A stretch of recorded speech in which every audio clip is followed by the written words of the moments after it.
Hello friends, मित्रांनो, आज आपण 10व्या वर्गाच्या वार्षिक परीक्षेमध्ये इंग्रजी विषयाच्या प्रश्नपत्रिकेचा फॉर्मॅट कसा असणार आहे, यामध्ये कोणकोणत्या बाबींचा समावेश असणार आहे व कोणत्या प्रश्नाला किती गुण आहेत हे जाणून घेणार आहोत। तेव्हा हा व्हिडिओ शेवटपर्यंत लक्षपूर्वक ऐका व काही अडचणी असल्यास मला कमेंट बॉक्समध्ये लिहा। चला तर मग सुरुवात करूया। मित्रांनो, यावर्षी आपला इंग्रजी विषयाचा पेपर 80 मार्कांचा राहणार असून कोविड-19 या महामारीमुळे उद्भवलेल्या परिस्थितीमुळे शाळा सध्या बंद आहेत। विद्यार्थ्यांना लेखनाचा सराव न झाल्यामुळे व विद्यार्थ्यांना तणावमुक्त वातावरणामध्ये पेपर सोडवता यावा यासाठी आपला इंग्रजी विषयाचा पेपर सोडवण्यासाठी तुम्हाला 3.5 तास वेळ मिळणार आहे।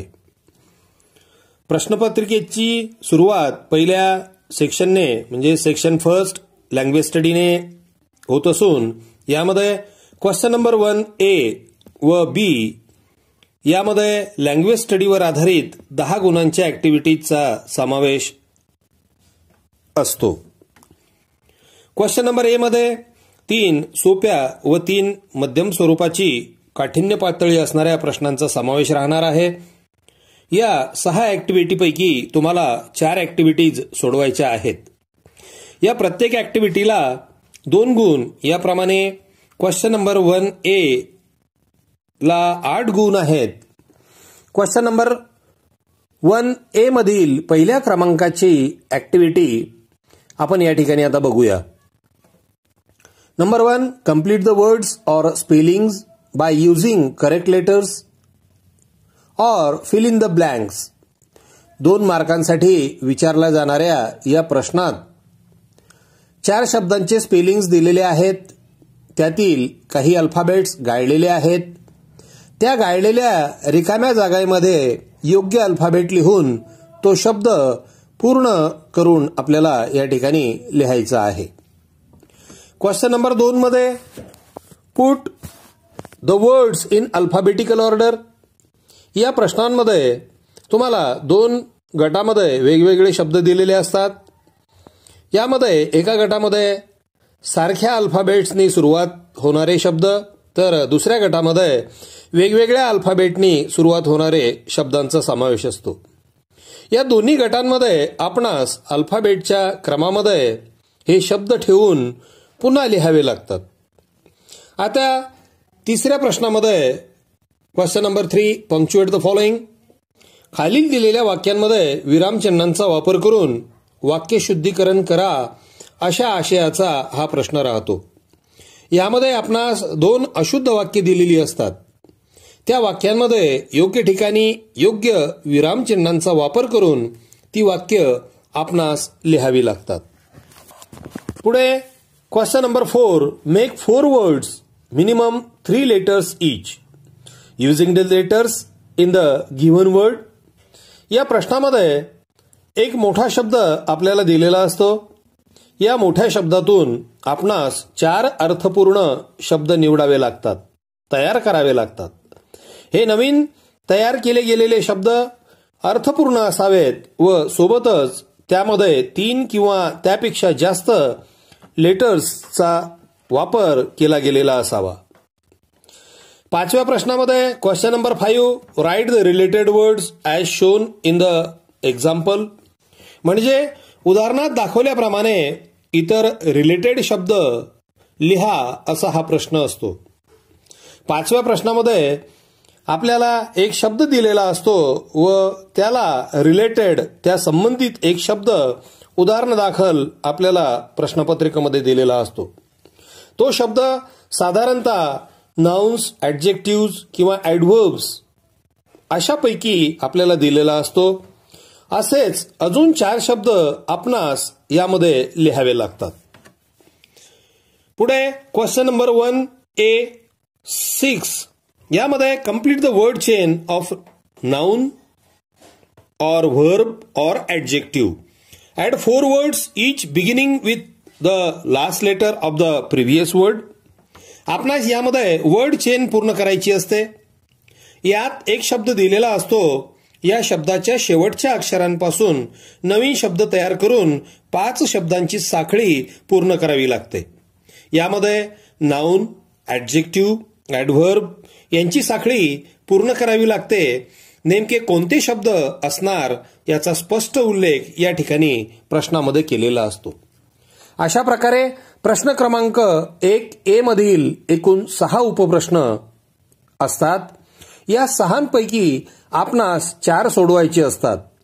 याला 8 मार्क्स असतात. आता क्वेश्चन नंबर 1B बघा. Do as directed. जसे सांगितले तसे करा या आशयाचा हा प्रश्न.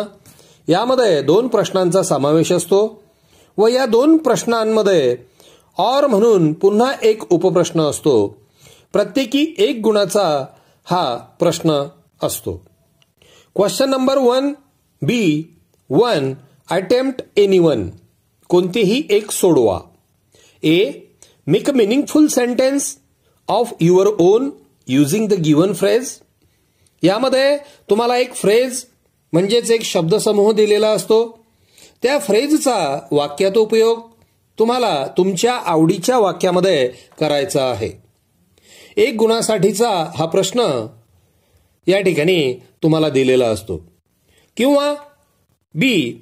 Add a clause to the following sentence to expand it meaningfully. यामध्ये तुम्हाला एक वाक्य दिलेलं असते. या वाक्याला उपवाक्य जोडून तुम्हाला एक नवीन अर्थपूर्ण वाक्य तयार करावे लागते. Question number 1B2 attempt anyone.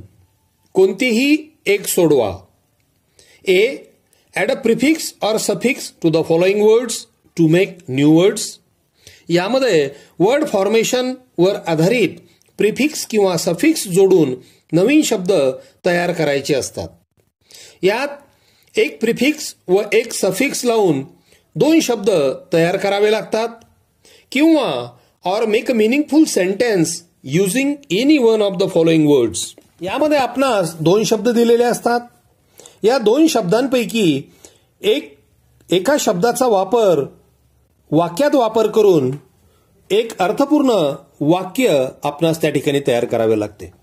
अशा पद्धतीने क्वेश्चन नंबर 1A मध्ये 4 प्रश्नांना 8 मार्क्स व क्वेश्चन नंबर 1B मध्ये 2 उपप्रश्नांना 2 मार्क असे एकूण 10 मार्क या पहिल्या प्रश्नाला असतात. हा पहिल्या प्रश्नाचा फॉर्मॅट मी मागील वर्षीच्या बोर्डाच्या प्रश्नपत्रिकेवरून घेतलेला आहे. कदाचित यामध्ये थोडाफार बदल होऊ शकतो, याची आपण दक्षता घ्यावी. आता आपण सेक्शन 2 बघणार आहोत. सेक्शन 2 टेक्स्च्युअल पॅसेज 20 मार्कांसाठीचा हा सेक्शन. पाठ्यपुस्तकामधील पाठांवर आधारित हा 20 गुणांचा प्रश्न. यामध्ये 10-10 मार्कांचे 2 प्रश्न विचारले जातात. पहिला question number 2A. Read the following passage and do the activities. यामध्ये आपल्याला प्रश्नपत्रिकेमध्ये पाठ्यांश म्हणजेच पॅसेज दिलेला असतो. याचे वाचन करून विचारले गेलेले प्रश्न सोडवावे लागतात. यामध्ये 5 उपप्रश्न विचारले जातात. या प्रत्येक उपप्रश्नास 2 गुण. याप्रमाणे या पॅसेजला 10 गुण असतात. यामधील दुसरा पॅसेजही असाच असतो. क्वेश्चन नंबर 2B अशा प्रकारचा हा या ठिकाणी असतो. त्याचीही अशीच रचना असते.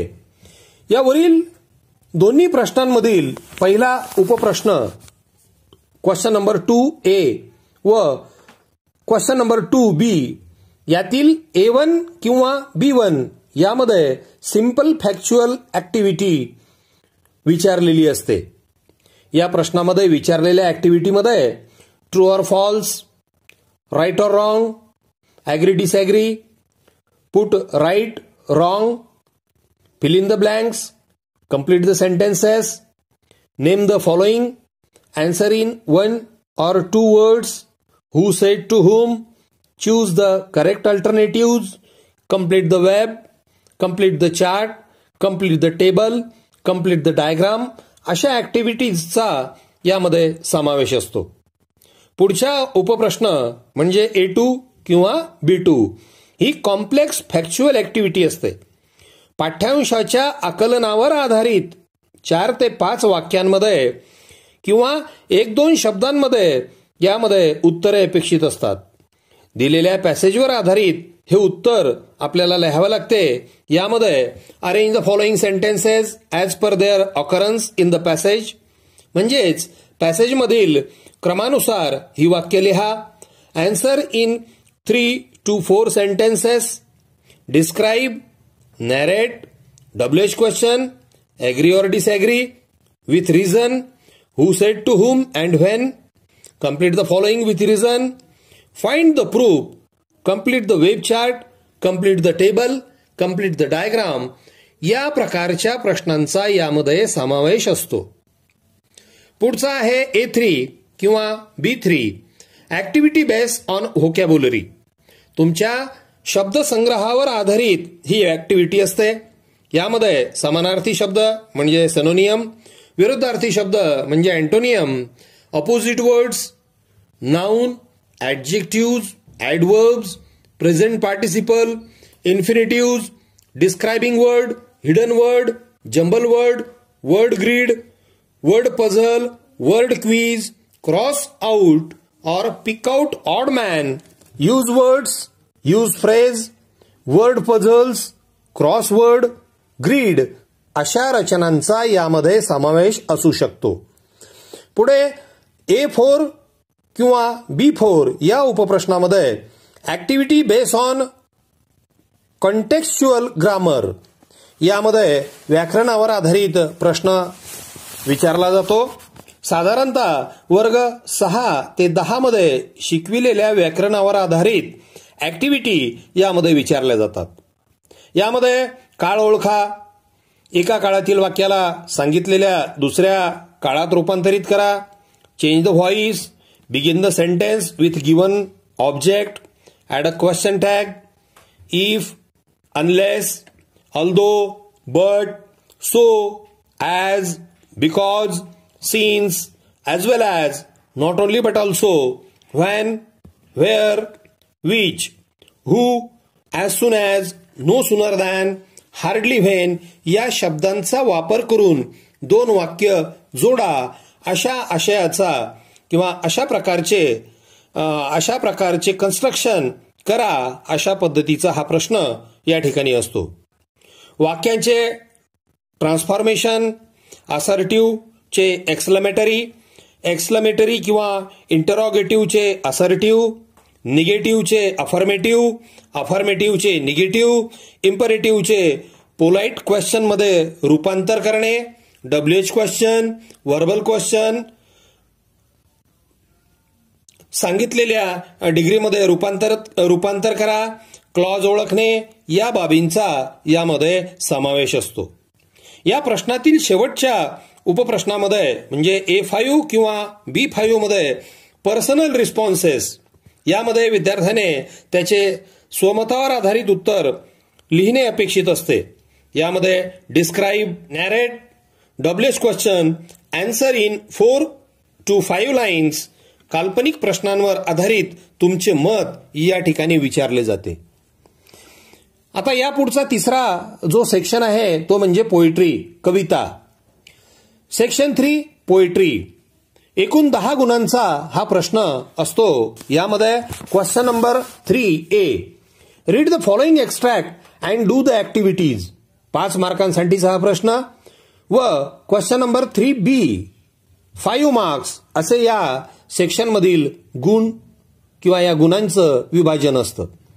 क्वेश्चन नंबर 3A मध्ये A1 यामध्ये कवितेवर आधारित 2 गुणांच्या सोप्या प्रश्नांचा समावेश असतो.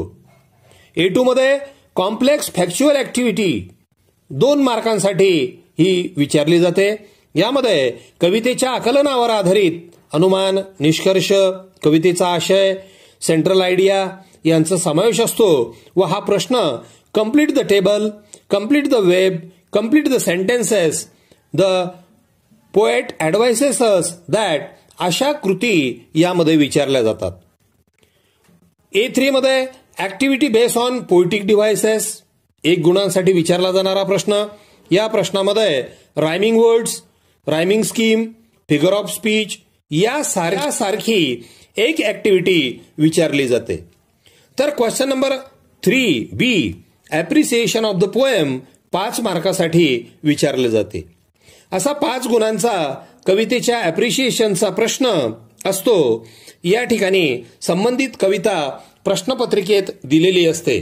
यामध्ये read the given poem and write its appreciation with the help of the given points अशा आशयाचा 5 गुणांचा प्रश्न विचारलेला असतो. यामध्ये खालील मुद्द्यांवर आधारित गुणदान असतं. Points for appreciation. Number 1 title half mark, name of the poet half mark, rhyme scheme 1 mark, figure of speech any 1 mark and theme or central idea in 2 to 3 lines 2 marks. असे हे 5 मार्काचं ॲप्रिसिएशनचं विभाजन असतं, गुणांचं विभाजन असतं. त्यानंतर पुढचा जो प्रश्न आहे तो आहे सेक्शन 4 नॉन टेक्स्च्युअल पॅसेज. हा प्रश्न आपल्याला अनोळखी असलेला म्हणजे पाठ्यपुस्तकाबाहेरील पॅसेजवर आधारित असतो. क्वेश्चन नंबर 4A ला 10 गुण, यामध्ये 2 मार्काचे 5 उपप्रश्न विचारले जातात. व क्वेश्चन नंबर 4B यामध्ये समरी रायटिंगला 5 गुण असा 15 गुणांचा हा प्रश्न असतो. Section 5 writing skill. यामध्ये तुमचे लेखन कौशल्याची तपासणी केली जाते. यामध्ये तुमचे कन्स्ट्रक्शन, वाक्य तयार करणे, वाक्यांमध्ये योग्य काळांचा उपयोग, विविध ग्रामर कन्स्ट्रक्शनचा वापर करता येणे महत्वाचे असते.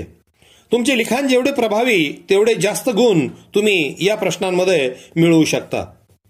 Question number 5A letter writing A1 or A2. Do any one of the following activities असा 5 गुणांचा हा 5वा प्रश्न. यामध्ये इनफॉर्मल किंवा फॉर्मल यापैकी एक पत्रलेखन प्रकारातील पत्र लिहायचे असते. यामध्ये पत्र लिहिणाराचा पत्ता, दिनांक, पत्राची सुरुवात, पत्राचा शेवट या सर्व बाबी डावीकडेच लिहाव्या लागतात किंवा डावीकडच्या बाजूनीच सुरू कराव्या लागतात. या सर्व पत्रलेखनासंबंधीचे फॉर्मल लेटर रायटिंग व इन्फॉर्मल लेटर रायटिंग कसे करावे या संबंधीचे वेगवेगळे 2 व्हिडिओज मी या अगोदरच पोस्ट केलेले आहेत. ते आपण पाहिल्यास पत्रलेखनातील बारकावे आपल्याला सहज समजतील व पत्रलेखनामध्ये आपल्याला जास्त गुण मिळवता येतील. क्वेश्चन नंबर 5B मध्ये डायलॉग रायटिंग और ड्राफ्टिंग अ स्पीच 5 मार्क. 5 मार्कांसाठी विचारला जाणारा हा प्रश्न. एकतर संवाद लेखन म्हणजेच डायलॉग रायटिंग करा किंवा भाषण तयार करा. यापैकी कोणतेही एक जे तुम्हाला सोयीचे वाटेल ते सोडवायचे आहे. यानंतर क्वेश्चन नंबर 6A मध्ये इन्फॉर्मेशन ट्रान्सफर हा 5 गुणांचा प्रश्न. यामध्ये A1 non verbal to verbal व A2 यामध्ये व्हर्बल टू नॉन व्हर्बल यापैकी एकाचे उत्तर आपल्याला लिहायचे आहे. A1 मध्ये नॉन व्हर्बल टू व्हर्बल यामध्ये table, chart, flow chart, T diagram, web या स्वरूपामध्ये माहिती दिलेली असते. या माहितीच्या आधारे छोटे छोटे पॅराग्राफ आपल्याला लिहावे लागतात, ज्यामध्ये वरील स्वरूपात दिलेल्या माहितीचा सर्वंकष समावेश करणे अपेक्षित असते. किंवा A2 यामध्ये व्हर्बल टू नॉन व्हर्बल यामध्ये पॅराग्राफच्या स्वरूपामध्ये लिहिलेल्या माहितीच्या आधारे प्रश्नात सांगितल्याप्रमाणे web diagram, flow chart, tree diagram या स्वरूपामध्ये ही माहिती आपल्याला दर्शवावी लागते.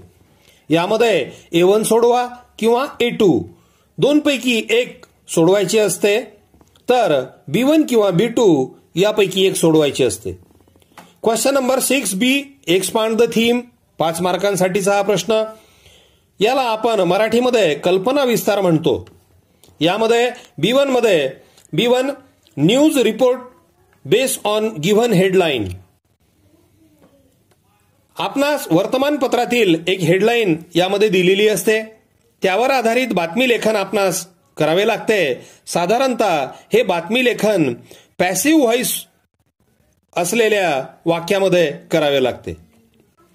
आता B1 किंवा B2 मध्ये develop a story with given beginning or end, यामध्ये आपल्याला कल्पना विस्तारानुसार ही स्टोरी डेव्हलप करावी लागते. यामध्ये आपली कल्पनाशक्ती, सृजनशीलतेचा वापर करावा लागतो. ही कथा पूर्ण लिहावी लागते. यामध्ये पास्ट टेन्सचा वापर करावा लागतो. आता प्रश्नपत्रिकेमधील शेवटचा प्रश्न क्रमांक 7. Question number 7 translation. 5 गुणांचा हा प्रश्न. याचं विभाजन 3 भागांमध्ये A, B आणि C अशा 3 उपप्रश्नांमध्ये. A. Translation of the given words into your medium of instruction any 4 2 marks. या प्रश्नामध्ये 6 इंग्रजी शब्द दिलेले असतात. आपले माध्यम मराठी असल्याने आपल्याला या 6 पैकी 4 शब्दांचा मराठी अर्थ या ठिकाणी लिहायचा आहे. बी मध्ये translation of the given sentences into your medium of instruction any 2 marks. या प्रश्नामध्ये आपल्याला 4 इंग्रजी वाक्य दिलेली असतात. त्यापैकी 2 वाक्यांना मराठीमध्ये ट्रान्सलेट करावे लागते. सी मध्ये translation of the given idiom or a proverb into your medium of instruction any 1 mark. या प्रश्नात आपल्याला इंग्रजीतील 2 वाक्प्रचार किंवा म्हणी दिलेल्या असतात. त्यापैकी एकीचे मराठीमध्ये ट्रान्सलेशन करून ती म्हण किंवा ती वाक्प्रचार आपल्याला या ठिकाणी लिहावी लागते.